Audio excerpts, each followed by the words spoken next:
또 여호와께서 모세에게 이르시되 너는 내 조상과 함께 누우려니와 이 백성은 그 땅으로 들어가 음란히 그 땅의 이방신들을 따르며 일어날 것이요 나를 버리고 내가 그들과 맺은 언약을 어길 것이라.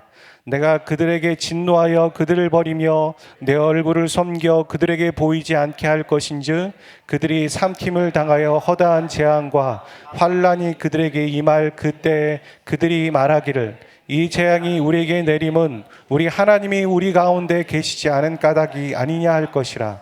또 그들이 돌이켜 다른 신들을 따르는 모든 악행으로 말미암아 내가 그때 반드시 내 얼굴을 숨기리라.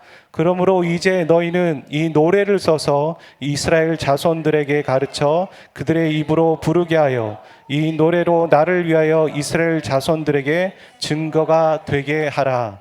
아멘. 제가 오늘 말씀을 진행해 가면서 한국 기독교 분석 리포트라는 책 한 권을 소개하면서 그 안에 있는 내용들을 좀 발췌하고 나누려고 합니다. 몇 가지의 좀 설문을 좀 소개를 먼저 해보려고 하는데요. 귀하께서 교인을 떠난 시기는 언제입니까?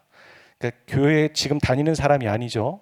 교회 다녔다가 교회를 떠난 사람 언제입니까? 그랬더니 출석하지 않은 개신교인 중에 한 66.6%는 20대 이후에 교회를 떠났다고 얘기합니다. 어린아이 때부터 잘 신앙생활하고 중고등학교까지 신앙생활 잘 했던 사람들이 청년 시절에 여러 이유들로 교회를 떠났고 주님을 떠났다는 거죠. 고등부 때까지 잘 교육했다고 해서 안심할 것이 아니라 세상에 마음을 뺏길 것들이 청년 시절부터 훨씬 많다는 겁니다. 그때부터가 어찌 보면 자녀 교육의 시작이다 이렇게 보아야. 그 다음에 설문은 이렇게 얘기합니다. 귀하의 신앙은 과거 2, 3년 전과 비교해서 어떻다고 생각하십니까? 나아졌습니까? 나아지지 않았나요? 이렇게 얘기했을 때 더 성장했다가 한 22%였고 별 변화가 없었다, 더 나빠졌다, 이 둘을 합치면 77.2%입니다. 네. 여러분 어떠신가요? 귀하께서는 여러분에게 묻는 겁니다. 2, 3년 전과 비교해서 더 성장했습니까? 아니면 별 변화가 없습니까? 더 나빠졌습니까? 어느 쪽이십니까? 더 성장했다는 응답은 이 분석해보면 교회 미출석자보다 본인들이 만족하기를 교회 출석하는 사람들이 내가 성장했다라고 생각했고, 또한 대학 청년 시기에 신앙을 시작한 사람들이 신앙 성장이 더 많이 성장했다라고 얘기했다는 거예요. 무슨 얘기냐면 나이 들어서 신앙생활을 했던 사람들은 잘 변하지 않는 거예요. 본인들의 생각, 마음이 오픈마인드가 되지 않고 좀 굳어지고 좀 고정될 때가 있는 거죠. 우리가 그렇지 않습니까? 그러니까 좀 더 빠른 시기에 예수님을 만나고 교회 생활을 해야 된다. 아멘이십니까? 예, 그렇다라는 거죠. 그 다음에 귀하께서는 자신의 신앙 성장을 위해 가장 크게 도움을 받은 것은 무엇입니까? 개신교인에게 얘기하는 거예요. 이 뒤에는 타종교도 있습니다. 자, 그렇게 보면은 그래프인데요. 이게 파란색이 2012년이고 2017년은 주황색이에요. 그러니까 예배와 목사님의 설교에 영향을 많이 받았다라고 얘기하는데, 자, 17년도로 가면은 5년 이후에 예배나 혹은 목사님의 설교에 영향을 여전히 받고는 있지만 그 프로테지가 한 20% 이상 감소가 되는 걸 볼 수 있죠. 그리고 어디가 또 올라가고 있습니까? 가족에 대한 영향이 좀 커지고, 또 하나 매체, 이 유튜브 같은 걸로 인해서 신앙의 성장을 받았다라는 게 높아지고 있죠. 이게 코로나 전이지 않습니까? 그러니까 코로나 이후에는 이 매체에 대한 영향의 프로테지가 훨씬 높아졌을 거예요. 근데 저 그래프에서 왜 개신교의 이 목회자와 혹은 예배를 통하여서 자신의 성장에 도움을 받았다는 프로테지가 줄어들었을까? 왜 그랬을까요? 목회자들의 도덕성의 문제들 때문에 사람들이 실망하지 않습니까? 그런 걸로 인해서 프로테지가 줄어들었다. 하지만 여전히 기독교인들은 예배나 또 말씀을 통해서 성장에 도움을 받고 있다라는 거죠. 그걸 느끼고 있다. 그리고 그게 맞다라는 겁니다. 자, 그 다음에 귀하께서 자신의 신앙 성장을 위해 가장 크게 도움을 받은 것 무엇입니까? 불교하고 천주교인데요. 자, 불교와 천주교들을 보면 가장 우선순위 되고 가장 큰 영향을 받은 게 뭐냐면 주변 사람들을 도우려고 노력하면서 은혜를 받는 거예요. 그리고 기도, 불교는 참선이라고 하니까 두 가지 같이 쓴 겁니다. 참선과 기도에 열심을 다한다. 그리고 우리가 알고 있는 예배, 그러니까 사찰이나 미사에 참석해서 영향을 받고 은혜를 받는다는 것은 4위 정도의 순위에 올라가 있는 것이죠. 이렇게 봤을 때 이 데이터를 보면서 여러분 뭐가 이해가 되고 해석이 되십니까? 잘못 해석하시면 안 돼요. 뭐냐면요, 천주교와 불교의 구원론은 어디에 있습니까? 행위 구원에 있어요. 그러니까 그들이 가장 먼저 해야 될 건 행위를 하는 거예요. 행위를 통해서 내가 구원을 받아야 하기 때문에 어떤 선행이나 주변 사람들을 도우려고 하면서 은혜를 받는 건 당연한 거예요. 하지만 기독교를 보면 어떻습니까? 기독교는 다르죠. 성경에 나와 있는 우리의 구원론은 무엇입니까? 하나님께서 죄인을 위해서 먼저 찾아오셔서 십자가의 구원을 이루셨다라는 은혜의 구원입니다. 그 은혜로 인하여서 믿음으로 말미암아 구원을 얻었기 때문에 그리스도인들에게는 예배와 말씀에 대한 필요와 중요성이 강조될 수밖에 없는 거고, 그건 당연한 거예요. 그걸 통해서 우리는 은혜를 받고 하나님 앞에 머물게 될 때 신앙의 성장에 도움을 받고 있다 느낄 수밖에 없는 것이죠. 자, 그런데 그 가운데서 우리는 이웃사랑의 실천을 해야 한다는 것이죠. 자, 귀하는 자녀들에게 신앙교육을 얼마나 하고 있습니까? 이렇게 얘기했을 때 하고 있다라는 부모가 43%고 하지 못한다가 56%입니다. 그러니까 여기에 있는 분들 중에 10명 중에 한 6명은 하지 못하고 있는 거예요. 그리고 하고 있다라는 사람이 4명 정도 되는 거죠. 근데 이 하고 있다와 하지 못한다를 좀 분석해 보면, 하고 있다라는 건 자주 이야기하며 가르치고 있다는 게 적극적인 거잖아요. 여러분 가정에서 그렇게 하고 계십니까? 한 명 정도, 1명 반이 그렇게 하고 있는 거예요. 그리고 3명은 어떻게 하냐면 어느 정도 그냥 하고 있다, 이 얘기죠. 그리고 하지 못한다라에는 전혀 못하고 있다, 그건 별로 하지 못하고 있다, 이렇게 분석되어 있다는 것을 알 수 있게 됩니다. 자, 귀하의 교회 교인 수는 현재 어떤 상태에 있습니까? 그러니까 늘어났습니까?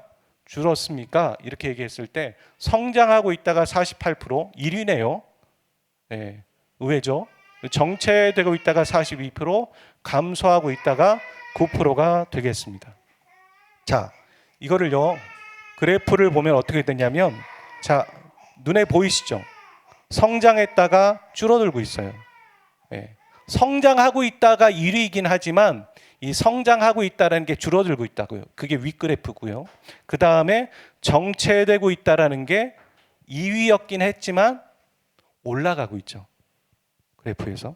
그리고 감소하고 있다는 건 살짝 꺾였다가 늘어나고 있습니다. 이게 바로 우리 한국교회의 추이인데요. 이 응답을 대형교회와 중형교회와 소형교회가 합쳐서 했어요.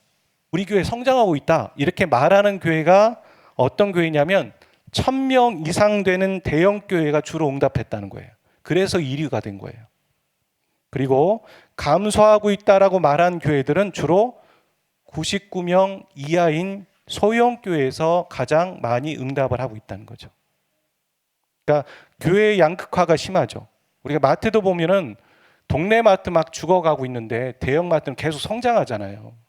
똑같아요. 교회도 큰 교회는 계속 성장하고 작은 교회는 계속 약해지고. 이게 무슨 얘기일까요? 왜 그런 일이 일어날까요? 이 큰 교회가 성장하고 있다는 건 어떤 성장일까요? 아시는 분? 수평이동이죠. 작은 교회에 있는 교회인들이 큰 교회에 가서 성장하고 있다라고 생각하고 있는 거예요. 또 하나가 뭐냐면, 이거를 분석한 사람이, 이 표를 만든 사람이 해석하기를 뭐라고 하냐면, 성장한다는 응답이 그래도 정체된다, 감소한다는 응답보다 1위를 유지하고 있는 것은 교인들 눈에 이탈 교인은 보이지 않고 새신자 유입만 보이는 착시 효과가 영향을 미친 것으로 보인다. 작은 교회에서는 누가 빠졌는지 알아요. 근데 1000명 되는 교회에서 누가 빠졌는지 알까요? 거의 몰라요. 그러니까 누가 빠졌는지 모르고 성장하고 있다라고 착시 효과가 있는 것이고, 그렇게 따졌을 때 저 그래프는 믿을 수 없다라는 거예요. 이 분석가가 하는 말이. 그러니까 자기가 분석해놓고 믿을 수 없다는 얘기가 아니라, 설문한 사람들이 과연 정확하게 자기들을 진단하면서 저기에 표시를 했을까? 의문이 된다라고 이 사람은 말하고 있는 겁니다. 한국교회는 오래전부터 성장하고 있지 않았습니다. 성장하고 있지 않았습니다. 여전히 정체하고 있었고 정체를 넘어서 쇠퇴하고 있었습니다. 그런 얘기 있었어요. 한국교회가 저 유럽의 교회를 따라가고 있다는 얘기를 언제부터 얘기했냐면 제가 20년 전부터 들었어요. 우려가 된다. 20년 후에 지금 따라가고 있을까요? 따라가는 게 아니라 이미 쇠퇴하고 있는 그런 곳에 있습니다. 사람은 성장했다가 자라면서 정체했다가 쇠퇴하는 거잖아요. 사람도요. 나이에 따라서.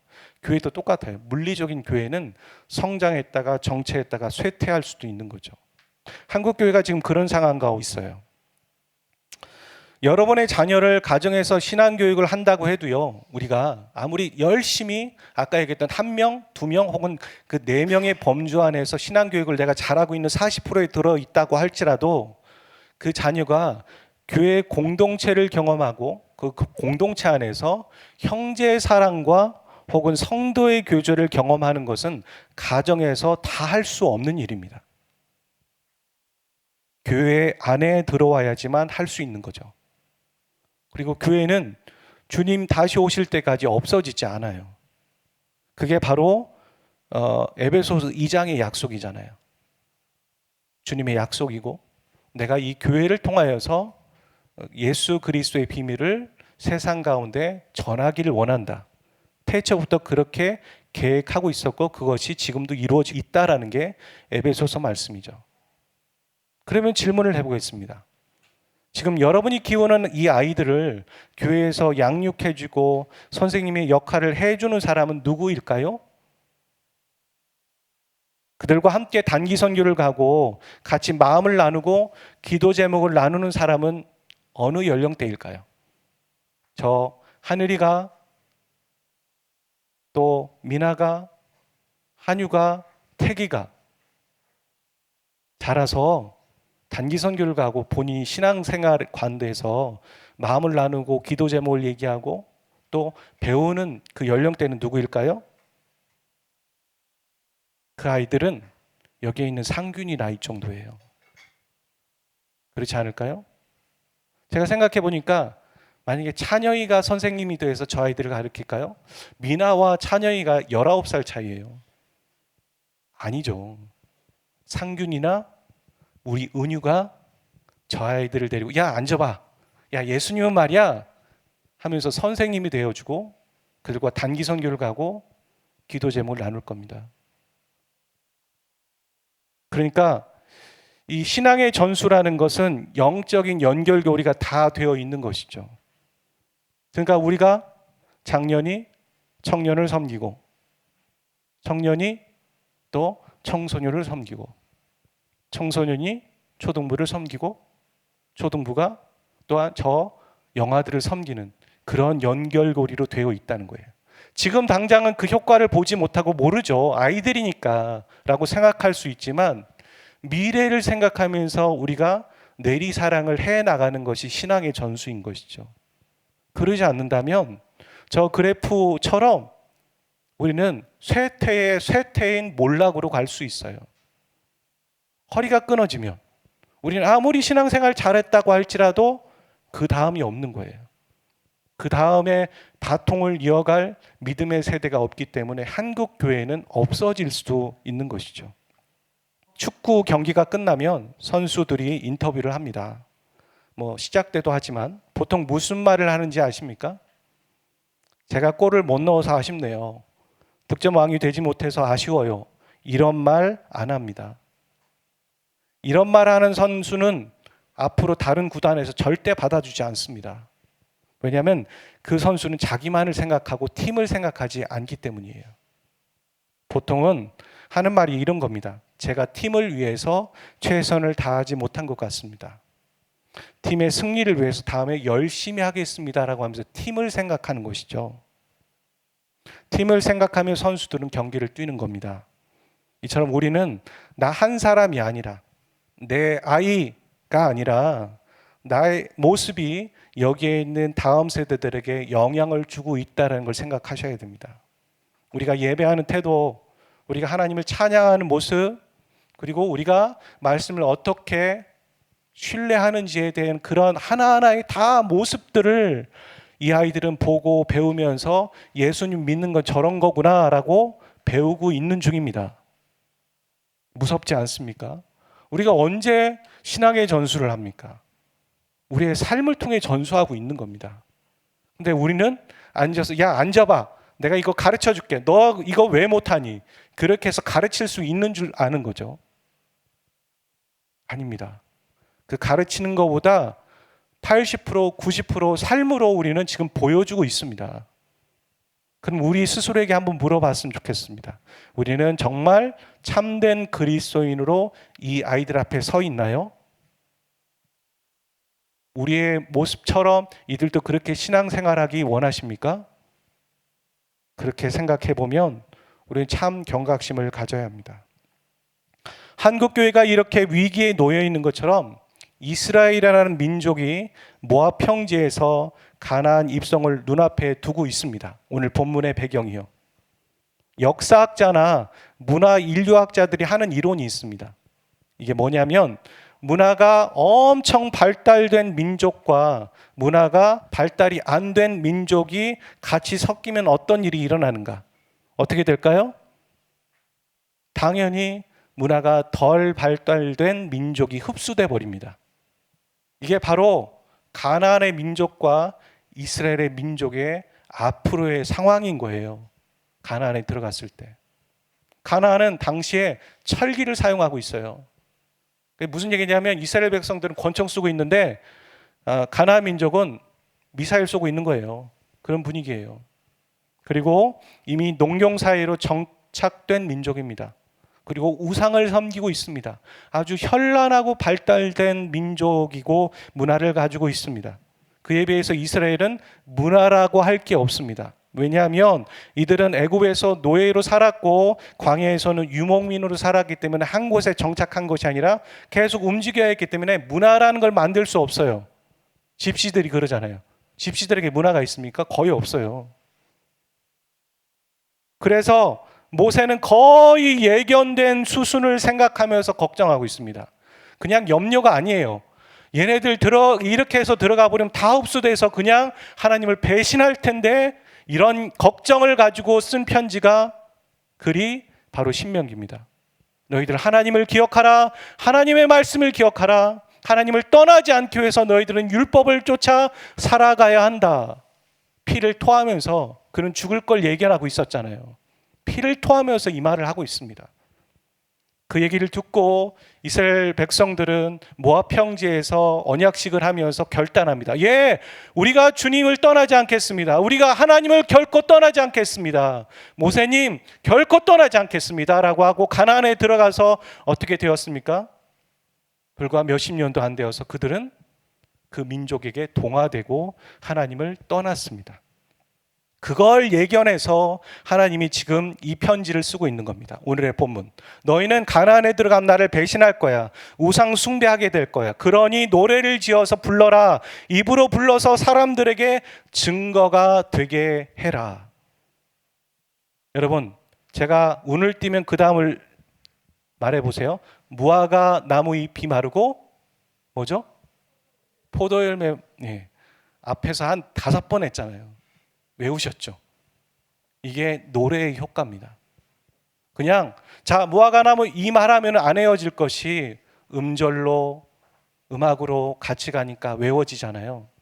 하나님이 왜 노래를 지어 부르라고 하셨습니까? 너희들 나를 배신할 거야. 운명론인가? 숙명에 빠지는 건가? 그럼 왜 노래를 지어 부르라고 했겠습니까? 노래를 부르라고 한 이유는 기억하고 떠나지 않기 위해서 경각심을 가지라는 말이에요. 기억해라. 잊지 말아라. 그런 의미에서 노래를 지어서 부르라고 한 것입니다. 이 내용에는 실제로 그런 내용이 적혀 있어요. 옛날을 기억해라. 하나님께서 너희들을 어떻게 인도하셨는지 그 하나님을 기억해라. 하나님이 너희들에게 복을 허락하셨는데 너희들이 배부르니까 등 따뜻하고 윤택해지니까 마음이 교만해져서 하나님을 업신여겼구나. 여러분 지금 그러고 계십니까? 예전보다 여러분이 좀 더 나아졌지 않았습니까? 그럼 예전보다 여러분이 하나님에게서 더 가까이 가 계십니까? 아니면 마음이 교만해져서 하나님에게서 멀어져 계십니까? 그 얘기하고 있는 겁니다. 조금 멀어졌습니까? 그래서 괜찮습니까?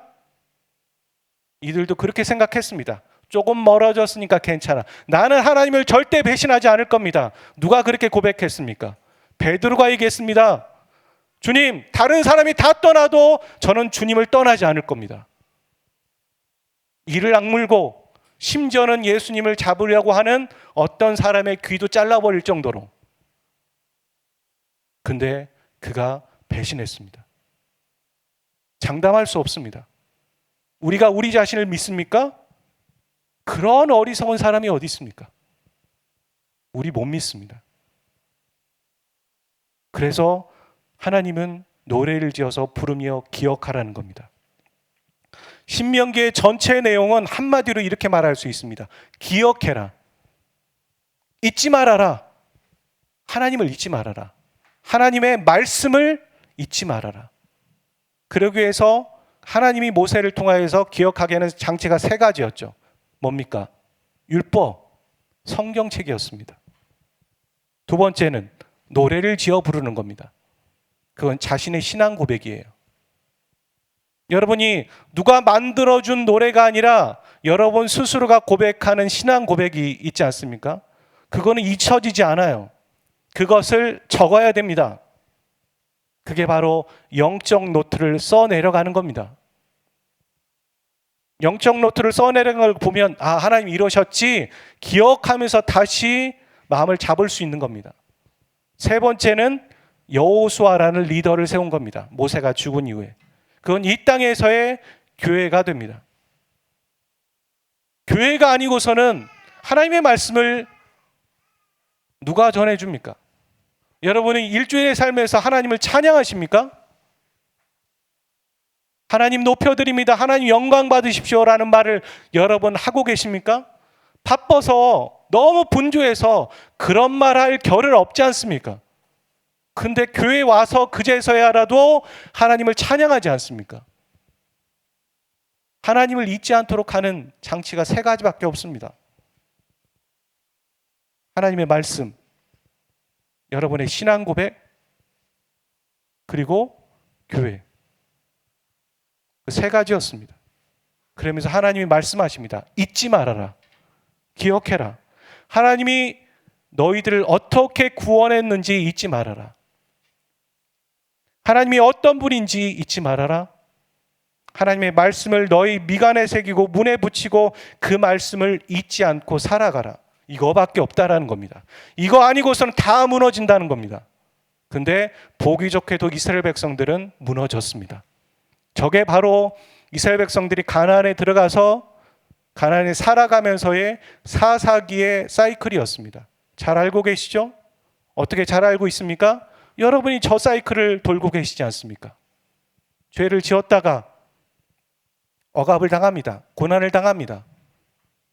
여러 가지 이유가 있겠지만 고난을 당합니다. 그리고 간구합니다. 아유 하나님 잘못했습니다. 그리고 하나님이 그 상황을 역전시켜 주십니다. 구원 허락하시는 거죠. 그럼 어떻게 됩니까? 마음이 평안하니까 다시 교만해지는 겁니다. 잊어버리는 거죠. 저 마지막 5번 잊지 말아라. 신명기가 계속 말하는 거예요. 잊지 말아라. 너희가 구원을 받았으면 다시 세 가지를 기억해라. 말씀, 두 번째 뭡니까? 신앙 고백, 세 번째는 교회. 아까 보셨잖아요. 설문조사에서 내가 신앙이 성장하고 있다라고 만족하는 사람들의 많은 프로테지는 그들이 교회를 안 다니면서 신앙 성장하고 있다라고 생각하지 않는다.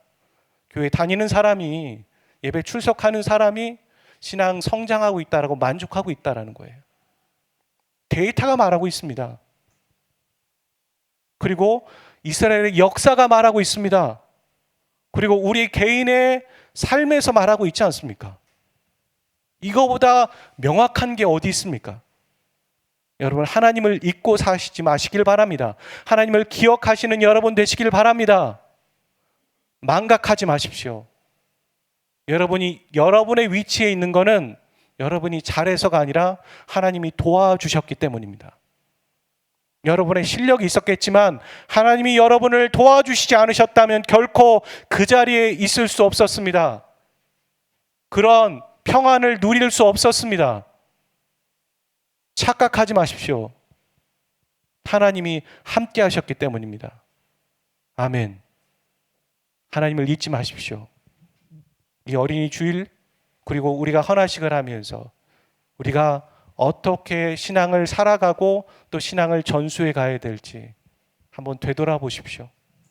내가 어떤 삶을 살고 있었는지 생각해 보시고 우리가 같이 이 시간 말씀을 생각하면서 같이 기도하는 시간 되었으면 좋겠습니다. 우리 눈을 감겠습니다. 조명을 뒤에는 좀 어둡게 해주십시오. 우리 상균이, 한유, 은유도 눈을 감고 손을 모으고 기도합시다. 눈을 왜 감는지 알아? 눈 뜨면은 자꾸 보이잖아. 시선이 분산되니까 눈을 감고 집중해서 기도합시다. 하나님 하고서 하나님 저의 삶을 도와주세요. 우리 같이 눈을 감고 우리 상균이, 은유, 한유도 하고 하은이 우리 기도합시다. 눈을 감고 한번 따라해 볼까요? 하나님 저를 도와주세요. 하나님 제가 하나님 사람 되기를 원합니다. 우리 같이 기도하도록 하겠습니다.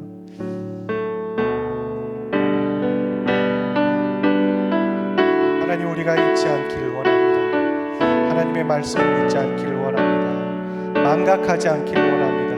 하나님 우리를 여기까지 어떻게 인도하셨는지 그 하나님을 잊지 않기를 원합니다.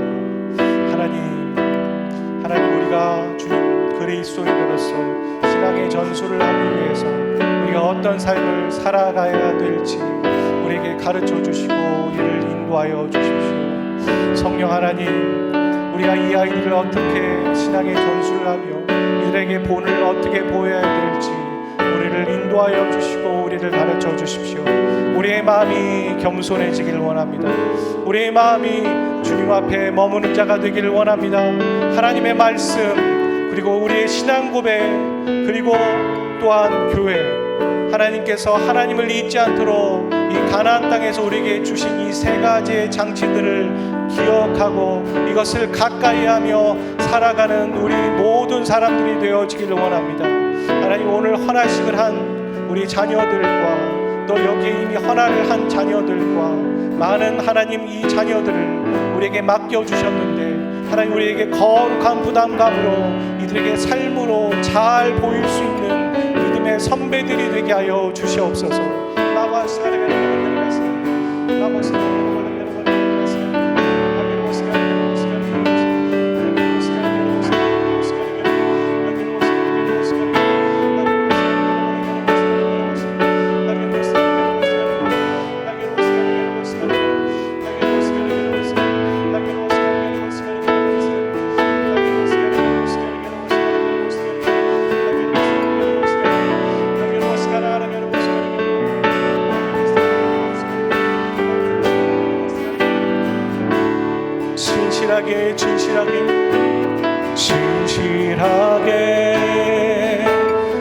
진실하게 거룩하게 살게 하소서. 진실하게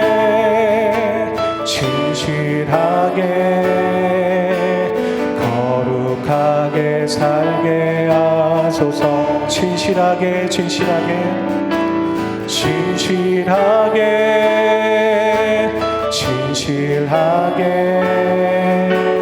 거룩하게 살게 하소서. 진실하게 거룩하게 살게 하나님 나의 마음 만져 주십시오.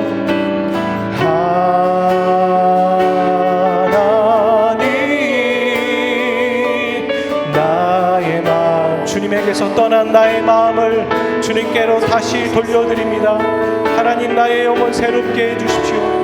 하나님, 세상의 가치관이 아니라 하나님의 가치관으로 이 시간 나의 심령을 새롭게 하여 주십시오. 나의 심령을 새롭게 하여 주십시오.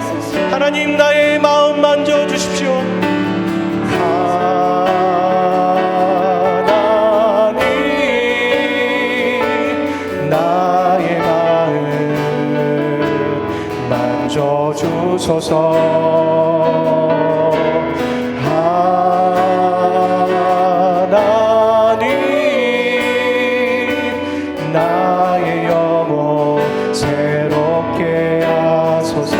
하나님, 나의 마음 만져 주소서. 하나님,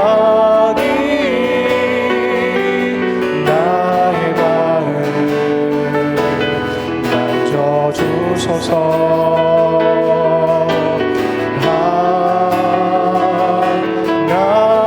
하나님, 나의 마음 만져주소서.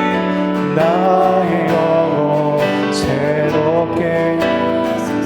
우리 가슴에 손을 얹고 하나님, 나의 마음. 하나님, 나의 마음.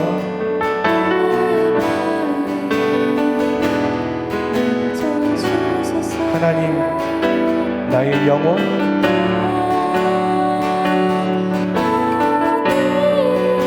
새롭게 하소서.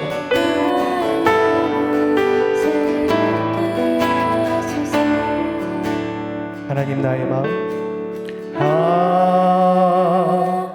하나님, 나의 마음.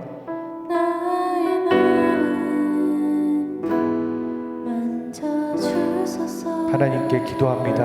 이 시간. 하나님,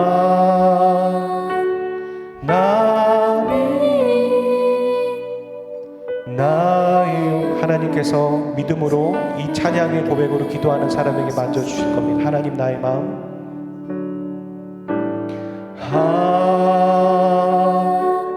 하나님, 나의 마음 만져주소서. 하나님, 나의 마음.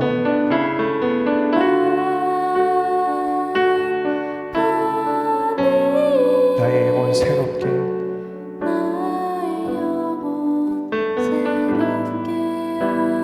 우리 반주하지 말고 우리 목소리만. 하나님의 나의 마음. 하나님, 나의 마음 만져주소서.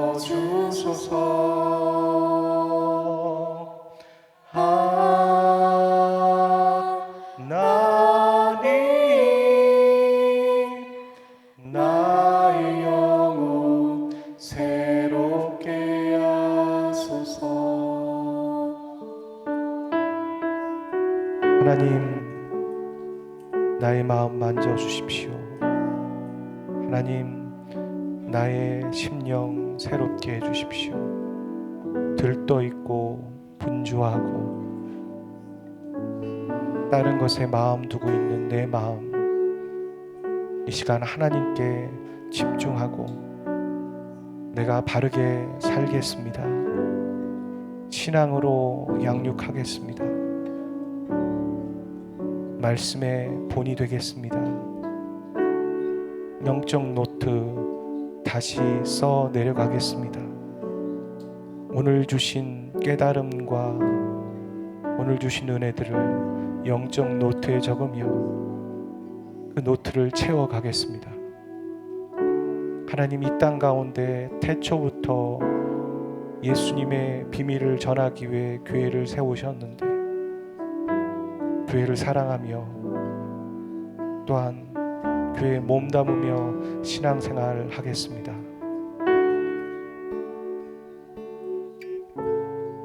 우리 힘으로 이 가나안을 살아갈 수 없음을 빨리 깨닫고 하나님의 힘과 하나님이 주신 세 가지의 지혜로 살아가기로 결정하오니 하나님, 우리의 심령을 다시 한번 새롭게 거룩하게 하여 주십시오.